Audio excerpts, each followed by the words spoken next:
नमस्कार दोस्तों, आज हम यूपीएससी प्रीलिम्स 2016 के इकॉनमी के पीवाईक्यू डिस्कस करेंगे। तो चलिए शुरू करते हैं।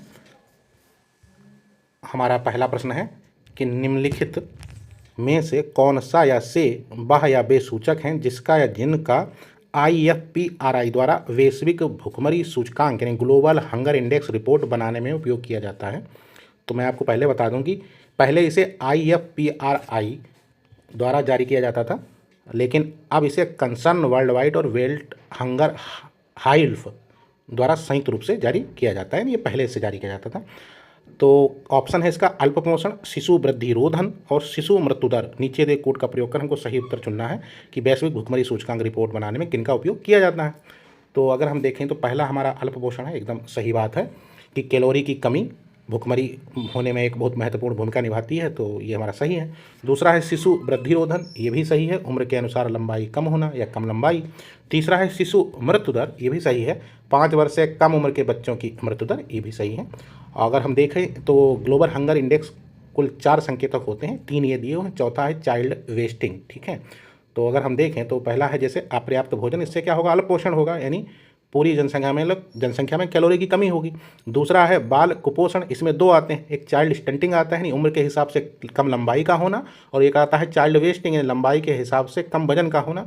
और चौथा है बाल मृत्यु दर यानी शिशु मृत्यु दर, 5 साल से कम उम्र के बच्चों की मौत को लेकर ये रहता है। तो 4 आंकड़े टोटल रहते हैं, और इसमें क्या होता है, इसका स्कोर 0 से 100 के बीच होता है। अगर 0 है तो सबसे अच्छा है यानी कोई भूखा नहीं है, और 100 है, इसका 100 का मतलब है सबसे खराब। ठीक है, तो हमारा आंसर क्या होगा, 1 और 2 और 3 यानी सी आंसर हमारा सही है। अगला हमारा प्रश्न है कि साल दर साल लगातार घाटे का बजट रहा है, घाटे को कम करने के लिए सरकार द्वारा निम्नलिखित में से कौन सी कार्रवाई या कार्रवाइयाँ की जा सकती हैं। पहला विकल्प कह रहा है राजस्व व्यय को घटाना, दूसरा कह रहा है नवीन कल्याणकारी योजनाओं को प्रारंभ करना, तीसरा कह रहा है सहायकी यानी सब्सिडी को युक्त संगत बनाना, आयात शुल्क को कम करना। नीचे दिए गए कोड का प्रयोग कर हमको सही उत्तर चुनना है। तो अगर हम पहले देखें राजस्व व्यय को घटाना, तो एकदम यह सही बात है, क्योंकि यह सही है क्योंकि सरकारी सब्सिडी, वेतन, पेंशन जैसे खर्चों में अगर हम कटौती करेंगे तो कुल खर्च हमारा कम होगा यानी घाटा घटेगा। पहला हमारा सही है। दूसरा कह रहा है नवीन कल्याणकारी योजनाओं को प्रारंभ करना, तो ये विकल्प हमारा गलत है। ठीक है, क्यों गलत है, क्योंकि नई योजना शुरू करने का मतलब है खर्च बढ़ेगा और जिससे घाटा बढ़ेगा, तो ये कम तो नहीं होगा। तो ये हमारे से भी सोचते तो हम आराम से एलिमिनेट कर सकते थे। दूसरा हम गलत करेंगे तो देखिए 2 हमारे कैंसिल आउट हो गए। तीसरा कह रहा है सहायक सब्सिडी को युक्त संगत बनाना और आय शुल्क को कम करना, तो ये भी सही है। अभी हमने देखा ही था, सब्सिडी वगैरह को हमको कम करना होगा जिससे हमारा बजट घाटा कम होगा। तो आंसर हमारा क्या है, 1 और 3 हमारा आंसर यानी सी सही है। चलिए अगला देखते हैं। अगला है भारत में वित्तीय समावेशन को प्रोत्साहित करने की दृष्टि से भुगतान बैंक यानी पेमेंट बैंक की स्थापना की जा रही है। इस दृष्टि से निम्नलिखित कथनों में से कौन सा या से सही है। पहला विकल्प हमारा कह रहा है कि जिन मोबाइल टेलीफोन कंपनियों और सुपर बाजार श्रृंखलाओं का स्वामित्व एवं नियंत्रण भारतीय व्यक्तियों के पास है, वे भुगतान बैंकों के प्रवर्तक होने के योग्य हैं।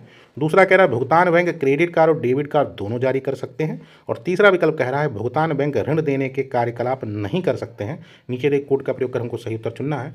तो अगर हम पहला देखें, अगर हम दूसरा देखें तो दूसरा देखिए लिखा है क्रेडिट कार्ड और डेबिट कार्ड दोनों जारी कर सकता है, तो ये एकदम गलत है, क्योंकि ये पेमेंट बैंक होते हैं ना, सिर्फ डेबिट कार्ड तो जारी कर सकते हैं लेकिन क्रेडिट कार्ड जारी नहीं कर सकते हैं, क्योंकि क्रेडिट कार्ड का मतलब है उधार देना होता है और जो ये नहीं दे सकते इनके लिए मना होता है। अगर हमको दूसरा विकल्प पता हो तो हम देखिए इसको कैंसिल आउट करेंगे, इसको कैंसिल आउट करेंगे और इसको भी, तो हम अपने आप आराम से आंसर तक पहुँच जाएंगे। हमारा आंसर 1 और 3 सही है। पहला एकदम सही है, क्योंकि जिन मोबाइल जैसे कंपनियों जैसे एयरटेल हो गया और कह रहा है कि सुपर बाजार जैसे रिलायंस हो गया को भुगतान बैंक के प्रमोटर बन सकते हैं और आरबीआई की गाइडलाइन के अनुसार ये निवासी भारतीय संस्थाएं इसके लिए योग्य हैं, तो ये हमारा सही है।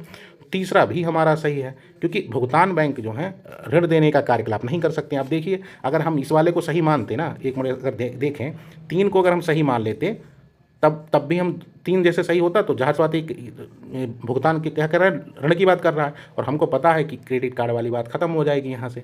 ठीक है, तो हम इसको कैंसिल आउट कर देते, तब भी हम अपने उत्तर तक पहुंच जाते, क्योंकि क्रेडिट मतलब वही लोन देने की बात हो गई और ऋण ये दे नहीं सकते हैं, तो तीसरा से हम आंसर तक पहुंच सकते थे। ठीक है, तो हमारा आंसर क्या है, हमारा आंसर 1 और 3 सही है।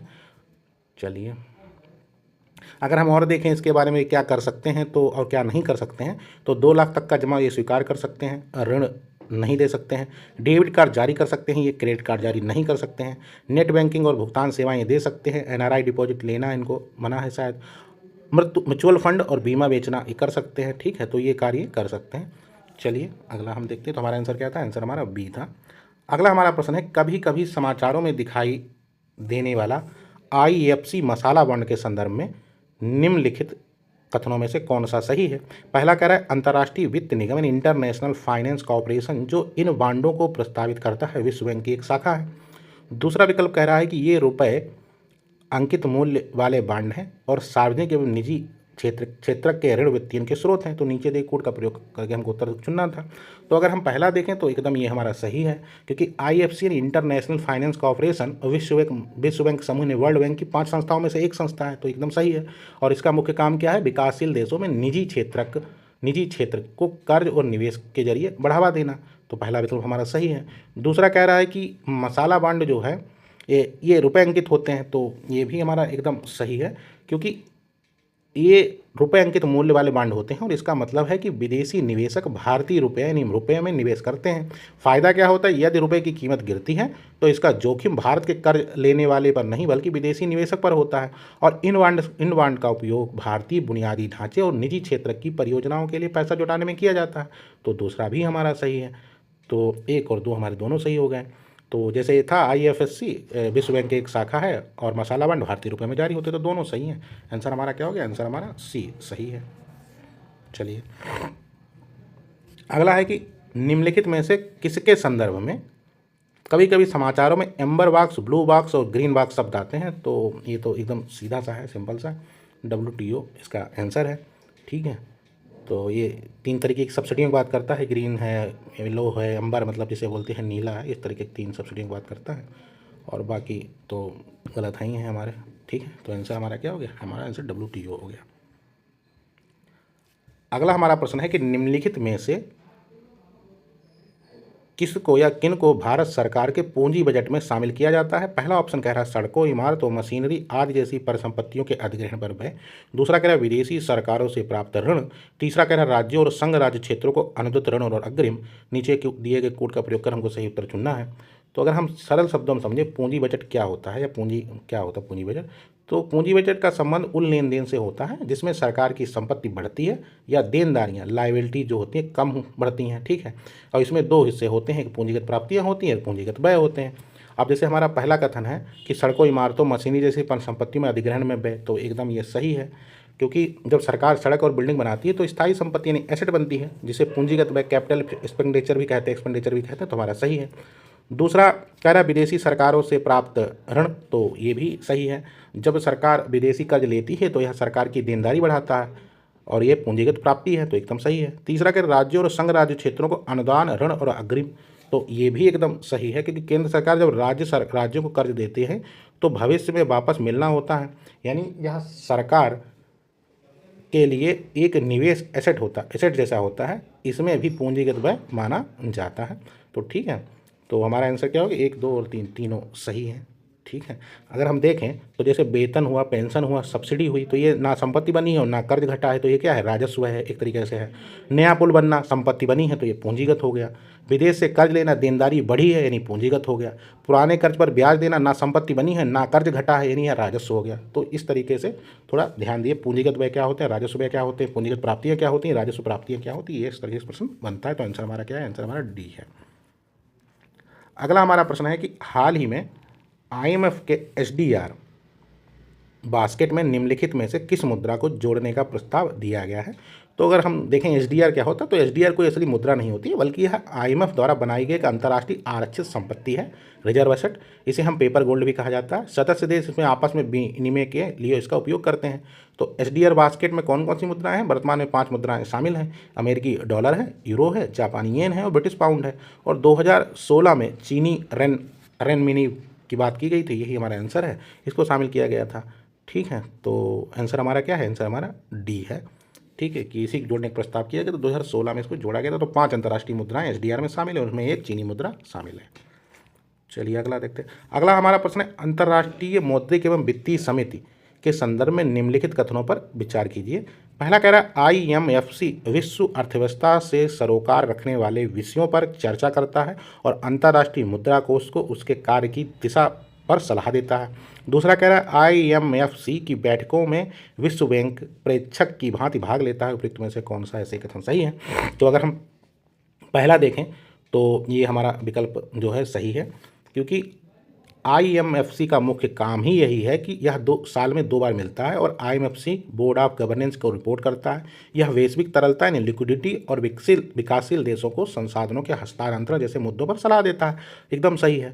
दूसरा कह रहा है आईएमएफसी की बैठकों में विश्व बैंक प्रेक्षक की भांति भाग लेता है, तो ये भी हमारा एकदम सही है, क्योंकि विश्व बैंक जो है के साथ साथ कई अन्य अंतर्राष्ट्रीय संस्थाएं जैसे WTO हो गया, UN हो गया, ILO हो गया, प्रेक्षक या ऑब्जर्वर के रूप में इसमें शामिल होते हैं। तो दोनों विकल्प हमारे सही हैं। आंसर हमारा क्या हो गया? आंसर हमारा सी सही है।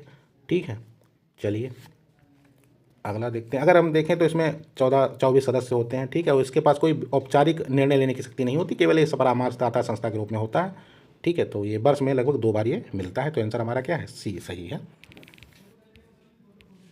चलिए अगला देखते हैं। अगला कह रहा है कि निम्नलिखित में से कौन सा कभी कभी समाचारों में दिखने वाले पद आयात आवरण इंपोर्ट कवर को सर्वोत्तम रूप से वर्णन करता है? अगर हम इंपोर्ट कवर को समझें क्या होता है, तो सरल शब्दों में तो आयात आवरण यह बताता है कि किसी देश के पास विदेशी मुद्रा यानी फॉरेन एक्सचेंज रिजर्व का इतना भंडार है या नहीं है कि वह कितने महीनों तक व्यापार कर सकता है। जैसे एक उदाहरण समझें कि भारत के पास आयात आवरण का 10 महीने है, यानी 10 महीने का भारत के पास रिजर्व है। तो इसका मतलब है कि अगर आज से भारत सारी कमाई रुक जाए भारत की, तब भी हमारे पास इतना पैसा है कि 10 महीने तक हम अपनी ज़रूरत के सामान जैसे पेट्रोलियम वगैरह उत्पाद को आराम से मंगा सकते हैं। ठीक है, तो अगर हम इस तरीके से देखें तो हमारा आंसर क्या होगा? हमारा आंसर होगा, यह उन महीनों की संख्या बताता है जितने महीनों का आयात भुगतान अंतर्राष्ट्रीय देश रिजर्व में किया जा सकता है। तो आंसर क्या हो गया? आंसर हमारा डी सही है। ठीक है, बाकी तो अलग बात कर रहे हैं। ठीक है, तो जैसे ये ACD क्या कर रहे हैं, ये मतलब इनके ये विकल्प हमारे गलत हैं। ये रिजर्व की बात कर रहा है, रिजर्व फॉरेस्ट की बात कर रहा है, तो ये हमारा ये और ये हमारे सारे गलत हैं। आंसर हमारा बी सही है।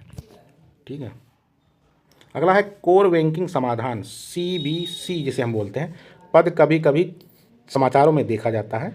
निम्नलिखित कथनों में से कौन सा या से इस पद का सही वर्णन करते हैं? पहला कह रहा है कि जो यह बैंक की शाखाओं का वह तंत्र है जो उपभोक्ताओं को अपने खातों का संचालन बैंक की किसी भी शाखा से कर सकने की सुविधा देता, चाहे उन्होंने अपना खाता कहीं खोल रखा हो। दूसरा कह रहा है कि यह व्यावसायिक बैंकों पर कंप्यूटरीकरण के माध्यम से RBI के नियंत्रण बढ़ाने का प्रयास है। तीसरा कह रहा है यह एक विस्तृत प्रक्रिया है जिसके द्वारा विशाल अनर्जक यानी नॉन परफॉर्मिंग पर संपत्तियों वाले बैंकों अधिग्रहण द्वारा बैंक दर को लिया जाता है। तो अगर हम देखें तो ये हम बहुत अच्छे से पढ़ते हैं CBC क्या होता है। तो CBC होता है हमारा पहला विकल्प एकदम सही है। यह बैंक की शाखाओं का वह तंत्र है जो उपभोक्ताओं को अपने खातों का संचालन बैंक की किसी भी शाखा से कर सकने की सुविधा देता है, चाहे वह खाता कहीं भी खोला गया हो। ये हमारा एकदम सही है। और बाकी ये दोनों विकल्प एकदम गलत है, क्योंकि इसका RBI का नियंत्रण बढ़ाने से नॉन परफॉर्मिंग एसेट से कोई मतलब नहीं है। तो आंसर हमारा ए सही है। ठीक है, सीधा सा प्रश्न था ये। अगला है हमारा प्रश्न कि व्यापार करने की सुविधा सूचकांक में भारत की रैंकिंग समाचार पत्रों में कभी कभी दिखाई देती है। निम्नलिखित में से किसने इस रैंकिंग की घोषणा की है? तो इसे हम कहते हैं ईज ऑफ डूइंग बिजनेस। तो ये पहले वर्ल्ड बैंक करता था, ये हम पढ़ चुके हैं, और ये सीधा सा सिंपल प्रश्न है। और ये मतलब क्या था, यह संस्था 2003 से इस सूचकांक को जारी कर रही थी। इसमें देशों के इस आधार पर रैंकिंग दी जाती थी कि व्यवसाय शुरू करना और चलाना कितना आसान है यहाँ। लेकिन वर्तमान स्थिति में क्या है कि विश्व बैंक ने 2021 में डेटा अनियमितताओं के कारण इस सूचकांक को बंद कर दिया। अब इसकी जगह पर बी रेड्डी नामक एक नया प्रोजेक्ट शुरू किया गया है। ठीक है, तो आंसर हमारा सी सही है। और अगर OECD जैसा पहला विकल्प कह रहे तो OECD भी यह ज़्यादातर विकसित देशों का संगठन है जो नीति के सुधार को काम करता है, ना कि रैंकिंग। तो ये हमारा नहीं है। विश्व आर्थिक मंच वर्ल्ड इकोनॉमिक फोरम भी एक ग्लोबल कंपटीशनल रिपोर्ट जारी करता है, तो ये भी इसमें नहीं है। और ये हमारा विश्व व्यापार संगठन भी नहीं है, हमारा वर्ल्ड बैंक है। अब तो ये चेंज हो गया, वी रेडी हो गया, 2021 से इसने रिपोर्ट देना बंद कर दिया है। अगला हमारा है कि RBI द्वारा घोषित कोषों की सीमांत लागत पर आधारित उधारी दर का या के उद्देश्य क्या है? ठीक है, तो पहला कह रहा है ये दिशा निर्देश उधारों की ब्याज दरें निर्धारित करने हेतु बैंकों द्वारा अपनाई गई विधि में पारदर्शिता बढ़ाने में मददगार है। दूसरा कह रहा है यह दिशा निर्देश बैंक शाखा की उपलब्धता ऐसी ब्याज दरों पर सुनिश्चित करने में मदद करते हैं जो ऋण लेने वाले एवं बैंक दोनों के लिए न्यायसंगत हो। नीचे दिए कोड को सही चुनना है हमको। तो अगर हम बात करें marginal cost of funds based lending rate NMC, तो पहला अगर हमारा कथन देखें तो एकदम ये सही है। या क्या होता है कि पहले बैंक अपनी मर्जी से बेस रेट तय करते थे जो स्पष्ट नहीं था, तो MCLR आने के बाद बैंकों को यह बताना पड़ता है कि वे किस आधार पर ब्याज दर तय कर रहे हैं, तो जिससे पारदर्शिता बढ़ती है, एकदम सही है। और दूसरा भी ये सही है कि यह दिशा निर्देश बैंक शाखा की उपलब्धता जैसी ऐसी ब्याज दरों पर सुनिश्चित करने में मदद करते हैं और न्यायसंगत बनाते हैं। ये भी सही है, क्योंकि MCLR का एक बड़ा मकसद था कि जब RBI अपनी रेपो रेट जैसे रिवर्स रेपो रेट वगैरह रेपो रेट को कम करे तो उसका फ़ायदा आम जनता को यानी कर्ज लेने वालों को तुरंत मिले। इससे बैंक अपने ग्राहकों को ब्याज दरें न्यायसंगत फेयर बनाती है। तो दो ये भी सही है हमारा। तो 1 2 हमारे सही है। आंसर हमारा क्या हो गया? आंसर हमारा सी है। ठीक है। अगला प्रश्न हमारा है कि वित्तीय स्थिरता और विकास परिषद financial stability and development council के संदर्भ में निम्नलिखित कथनों पर विचार कीजिए। पहला कह रहा है यह नीति आयोग का एक अंग है। दूसरा कह रहा है संघ का वित्त मंत्री इसका प्रमुख होता है। तीसरा विकल्प कह रहा है यह अर्थव्यवस्था में के समिष्ट स्वाभिवेक मैक्रो प्रूडेंशियल पर्यवेक्षण का अनुवीक्षण मॉनिटरिंग करता है। उपरोक्त में से कौन सा ऐसे सही है? तो पहला विकल्प हमारा एकदम गलत है, क्योंकि ये नीति आयोग से इसका कोई वो नहीं है। FSDC नीति आयोग का कोई हिस्सा नहीं है। इसकी स्थापना 2010 में रघुराम राजन समिति की सिफारिश पर की गई थी और यह वित्त मंत्रालय के अंतर्गत एक गैर सांविधिक शीर्ष निकाय है। तो पहला हमारा गलत है। तो पहला इसमें भी है, पहला इसमें भी है, 2 हमारे कैंसिल आउट हो गए। तीसरा हमारा सही हो गया। दूसरा कह रहा है कि संघ का वित्त मंत्री इसका प्रमुख होता है, तो केंद्रीय वित्त मंत्री इसका प्रमुख होता है, यानी इसकी अध्यक्षता करता है। ये भी सही है और ये तो सही हो ही गया। तो हमारा आंसर सी हो गया। 2 और 3 हमारा आंसर है। और तीसरा कह रहा है अर्थव्यवस्था की समष्टि ने मैक्रो प्रूडेंशियल परीक्षण का निरीक्षण करता है। तो यह सही है। इसका मुख्य काम यही है कि देश की वित्तीय स्थिरता बनी रहे, अलग अलग रेगुलेटर जैसे RBI सेबी के बीच तालमेल बना रहे और पूरी अर्थव्यवस्था में बड़ी तस्वीर साफ नजर आए। ठीक है। तो ये हमारा आंसर था। और तो इसका अध्यक्ष वित्त मंत्री होते हैं, इसके अध्यक्ष, और इसके सदस्य होते हैं गवर्नर RBI का, मुख्य वित्त सचिव होता है, आर्थिक सलाहकार होते हैं, सेबी या IRDA और इनके वगैरह के अध्यक्ष इसके सदस्य होते हैं। तो आंसर हमारा सी सही है। चलिए अगला देखते हैं। अगला है कि समाचारों में कभी कभी देखे जाने वाले आधार क्षय एवं लाभ स्थानांतरण वेस इरोजन एंड प्रॉफिट शिफ्टिंग पद का क्या संदर्भ है? तो अगर हम देखें ना, तो यह सरल शब्दों में क्या है, बहुराष्ट्रीय कंपनी जो MNC नहीं होती, मल्टीनेशनल कंपनीज होती हैं, इनके द्वारा टैक्स चोरी करने का एक तरीका है। क्या होता है वेस इरोजन? तो वेस इरोजन आधार क्षय क्या होता है कि किसी देश का टैक्स बेस यानी वहाँ कमाई जिस पर सरकार टैक्स लगा सकती है को कम कर देना, यानी बेस को कम कर देना, यानी किसी देश का टैक्स बेस को कम कर देना जो बेस है। और दूसरा है प्रॉफिट शिफ्टिंग यानी लाभ स्थानांतरण। मतलब क्या है कि ऊंचे टैक्स वाले देश जैसे भारत में कमाए गए मुनाफे को कागजों पर ऐसे देश को भेज देना जहां टैक्स बहुत कम या जीरो लगता हो, जैसे मॉरिशस वगैरह हो गया। ठीक है। तो उद्देश्य क्या है? ताकि कंपनी कम टैक्स देना पड़े, उसका उद्देश्य मुख्य यही है। अब हम अगर अपने विकल्प को देखें तो हमारा पहला विकल्प क्या कह रहा है कि संसाधन संपन्न किंतु पिछड़े क्षेत्रों में बहुराष्ट्रीय कंपनियों का खनन कार्य, एकदम इसका कोई मतलब ही नहीं है, दूर दूर तक नहीं है, गलत है। तीसरा देखिए कह रहा है बहुराष्ट्रीय कंपनियों द्वारा किसी राष्ट्र में आनुवांशिक संसाधनों का दोहन, ये भी गलत है। तीसरा कह रहा है विकास योजनाओं के कार्यान्वयन में पर्यावरणीय लागतों पर विचार का अभाव, तो ये भी गलत है। ये तीनों हमारे गलत हैं। आंसर हमारा क्या है? बहुराष्ट्रीय कंपनियों द्वारा किए जाने वाले कर अपवंचन पर प्रतिबंध लगाना, यही इसका मतलब है। आधार क्षय लाभ स्थानांतरण बहुत सारी कंपनियां यही करती हैं, यहाँ से टैक्स पैसा बचा के कहीं ऐसी जगह दिखा देंगे कि हम वहाँ से हैं जहाँ बहुत टैक्स जीरो होगा, ऐसा होगा। अगला है हमारा कि हाल ही में भारत के प्रथम राष्ट्रीय निवेश और विनिर्माण क्षेत्र का संगठन किए जाने का प्रस्ताव दिया गया है। तो कहाँ दिया गया है? आंध्र प्रदेश में, गुजरात में, महाराष्ट्र में, उत्तर प्रदेश में। तो इसका आंसर आंध्र प्रदेश है। और ये है क्या अगर हम देखें इसका, तो भारत का पहला राष्ट्रीय निवेश और विनिर्माण क्षेत्र जिसे हम निम्ज बोलते हैं, NI, जिसे हमने शॉर्ट फॉर्म पढ़ते हैं NIMZ, निम्ज आंध्र प्रदेश के प्रकाशम जिले में प्रस्तावित किया गया था। और निम्ज विशाल औद्योगिक टाउनशिप होते हैं जिन्हें विनिर्माण क्षेत्र को बढ़ावा देने के लिए विकसित किया गया है।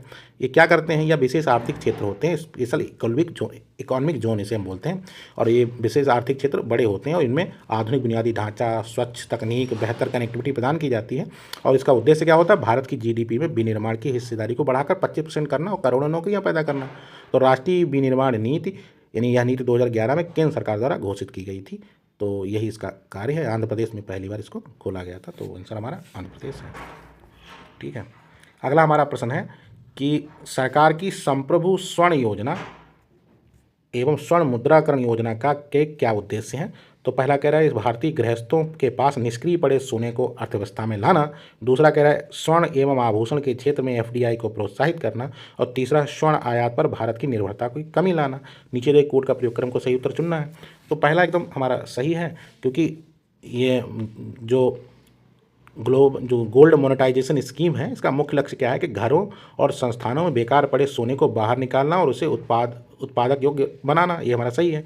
दूसरा कह रहा है कि आभूषण में एफडीआई, तो इससे कोई मतलब नहीं है, दूसरा हमारा विकल्प गलत है, क्योंकि इन योजनाओं का विदेशी या प्रत्यक्ष निवेश मतलब प्रत्यक्ष विदेशी निवेश एफडीआई से कोई संबंध नहीं है। इनका उद्देश्य आंतरिक सोने का उपयोग करना है, तो दूसरा हमारा गलत है।